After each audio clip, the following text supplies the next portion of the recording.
Carolyn Doobie here. What's the play for today? Well, today it has to do with shoes. Have you ever tried to find just the right pair of shoes and just never been able to find it? Well, that's been happening to me. Of course, I want rainbow colored shoes in the colors that I love. Now, since I can't find it, I'm going to create it. Now, this doesn't mean I'm going to cobble my shoes myself. No, no, no. What I'm going to do is take a pair of cheap white canvas sneakers and I'm going to gel print them on them and create exactly the shoes that I want. Well, these aren't going to be white much longer. I'm going to start with some yellow acrylic paint here on one of the gel press triangular petite gel plates. And what I'm going to do is take the straight edge, okay, they're all straight edges on it, but line it up onto the bottom right where the rim of the plastic is, rubber, whatever the heck that is on the shoe, and then I'm going to print the color on there. Now, chances are I'm going to need some baby wipes for this at some point because I didn't mask off that bottom strip of rubber, that white part. If I get a little bit of paint on it, I'm just going to wipe it up.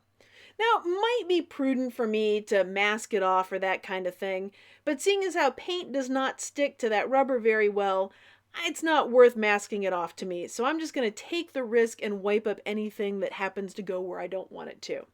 Now, just like right there, so a little bit of the yellow got on that, take that baby wipe, and it comes right off, especially when the paint is wet.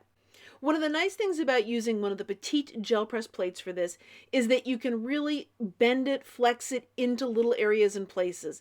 That's really why I like the triangle for this one, because it allows me to get into corners or tighter areas with a little more precision than if I was using a square or round one.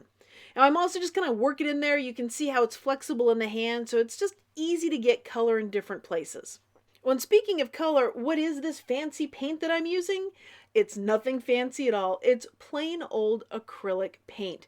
That happens to be the store brand from Plaza Art. I also use things like Liquitex or Amsterdam. I use any acrylic paint that I've got. And the reason why I'm not using a fancy, fabric paint, yeah, that was a hard word for me to find at the moment, was because I don't see the need to on this. Every time I've spilled paint on things like canvas, it doesn't magically wash out and disappear. And things like shoes, I don't toss them in the washing machine that often, and these are pretty much bargain sneakers, so it's not like they would hold up with that many washings anyway. Now, once the paint is completely dry, if the shoes do get wet, let's say I'm splashing in some puddles or that kind of thing, it's not going to do anything to it because it's paint. Once it's dry, it's dry. Now, why am I using a gel plate to do this instead of something like a paintbrush? One of the big reasons is there is a look that I can get using a gel plate that I cannot duplicate with a brush easily. Now, you're not seeing it here on the yellow. This is just one color going on, and this is not when the magic happens for me when it comes to using a gel plate. It's when I bring in other colors that you're going to start to see how the colors mingle and mix, and that's the magic of a monoprinting plate. So you'll notice I have a little bit of leftover yellow on there. I'm going to leave that on there, and I'm going to put some of the teal color on there. What that's going to do is create somewhat of a mix between them. It's not a perfect mixture. I haven't made a magical complete third color. It's going to have a little bit of the teal. It's going to have a little bit of yellow. And so as I put this on, you get a more interesting set of colors. Now, as I look at that plate now, it doesn't have much yellow on it. So when I put the teal on it, this time it's going to have more of just the teal. So it's going to be a slightly different look to it. That's going to give me all sorts of variation on my shoes. And I didn't have to work that hard at it. In fact, the less work I did, the more variation I got, because the dirtier the gel plate is, the more variation I'm going to get. And this play actually came out of a very frustrating shopping trip. I was looking for a fun pair of shoes, and I looked through a couple of stores, and I just didn't find them. Could not find them at all, and I was in the mood for a new pair. So when I was actually at Target and I saw some cheap white sneakers, I thought, you know what? I'm just going to make my own rainbow shoes. If I can't find the shoes that I want, by golly, I'm going to create them. And as an extra bonus for me, I'm going to be able to add to this design over time. Every time I spill paint when I'm creating, it's actually going to build and add to this pattern, as opposed to what it tends to do to my other shoes where it doesn't really quite fit in with those. I'm bringing some hot pink here, and this is when things are really going to start popping. I'm starting to fill in lots of areas.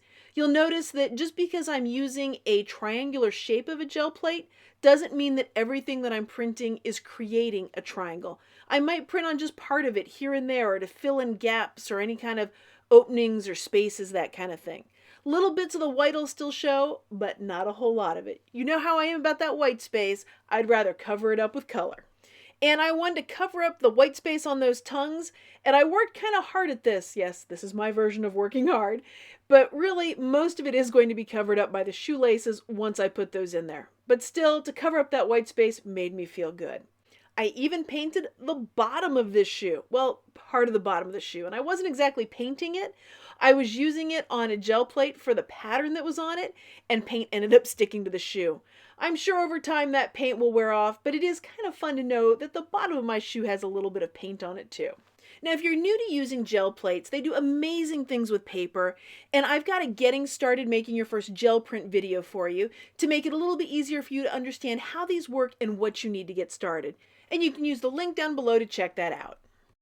So I've got the first layer of rainbow on these shoes. Now what I want to do is get some pattern on there. I want to put some stars on there using a stencil called Stars Inspired by Matisse that I designed for over at StencilGirl Products. Now you might be wondering how I'm going to put that paint through the stencil, because I don't have any cosmetic sponges out here. There aren't any brushes. That's right, I am going to be using the gel plate right on this. Now before I can get to the actual paint application part, I'm going to need to make a little room for myself to work here. I'm going to get the other shoe out of the way. I'm going to pull the paint palette out of the way because I'm probably going to dip something in it that I don't mean to if I don't move it over. Now I've got my star about where I want it, positioned, holding it in place with my hand. That way I can go around the curve of the shoe.